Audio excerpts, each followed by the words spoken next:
Aaron, from what you observed with some of the other producers with these web series that were very successful that you came on board with, how do they get sponsorship? You know, that's the dream of so many people right now, is to just do a web series, put it on YouTube, find sponsorship, and it sounds great in theory. How easy is it, and what are the steps? I mean, it's definitely not easy. um, the funny thing is, I got my sort of YouTube education in this last year and a half before I shot CINEDOPES. I started working with a company that was producing a show called 49ers, which Jamie Widows, who directs Two and a Half Men, directs, and it is sponsored by Subway. And the show was set up, I believe it was Jamie Widows was attached, and he then went and they were pitching networks and companies, and they ended up getting a hold of Subway, which has a massive marketing budget, and pitched them the idea that they would create a show based on people that worked at Subway. And that's why it's the 4 to 9ers. It was the people who worked from 4 o'clock to 9 o'clock at Subway. And so part of the show is them literally behind the counter making sandwiches, and then they go home and you see what their home life is like and all that. And the show's on Hulu. We're about to shoot the 4th season. It's done incredibly well, and Subway's very satisfied with not only the audience that they've been able to reach through the show, but also with being involved with the finished product. I mean, it's the way things used to be back in the day. It used to be like the Lucille Ball show brought to you by some soap company, right?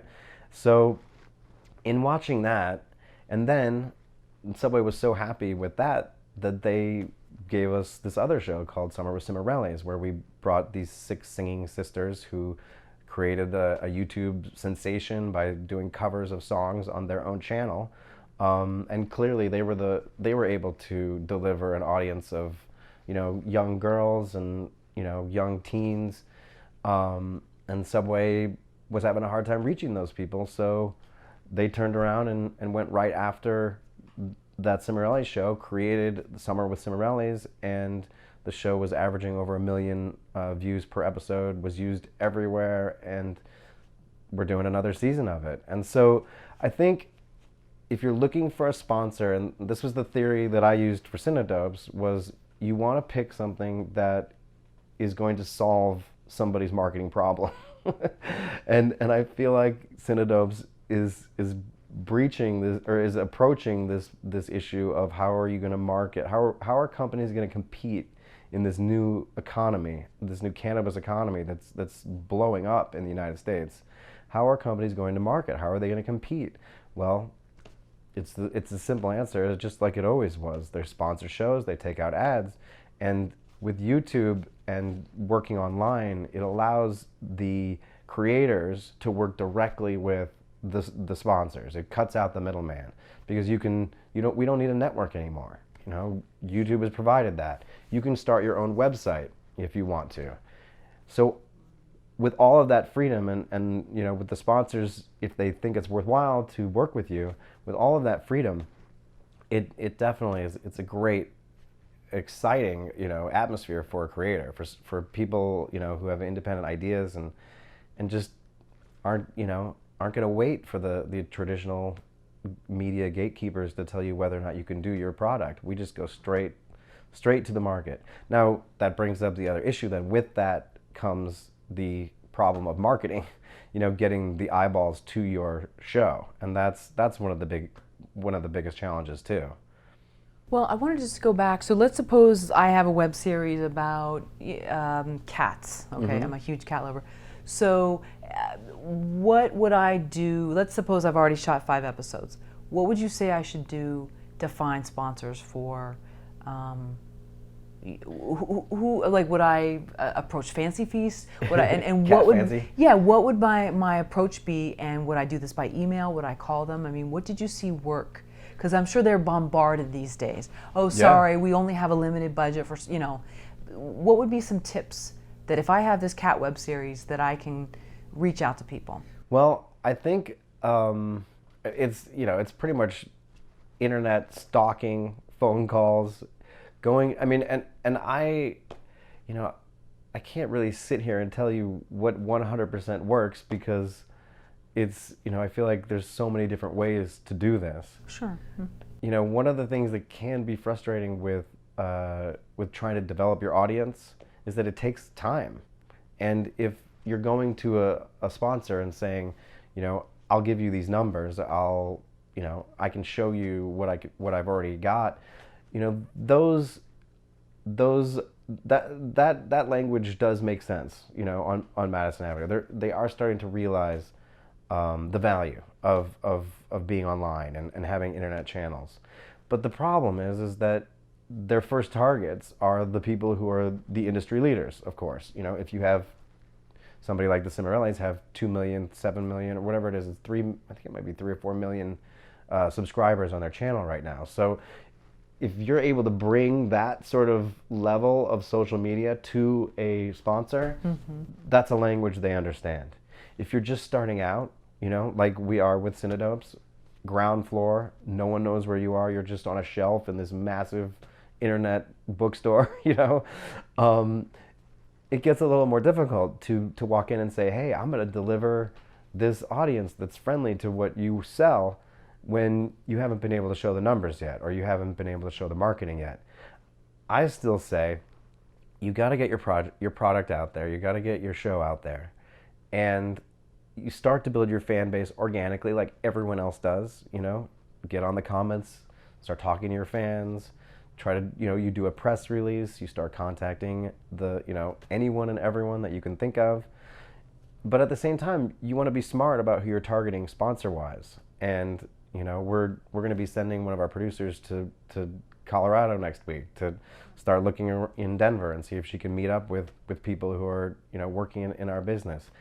I think you got to think of it from an artistic standpoint, and you also have to think of it as a business person, so that you can see what are the opportunities that I could give, what are the problems I could solve for this company. And how would that allow me to be able to bring my ideas and my project, to light?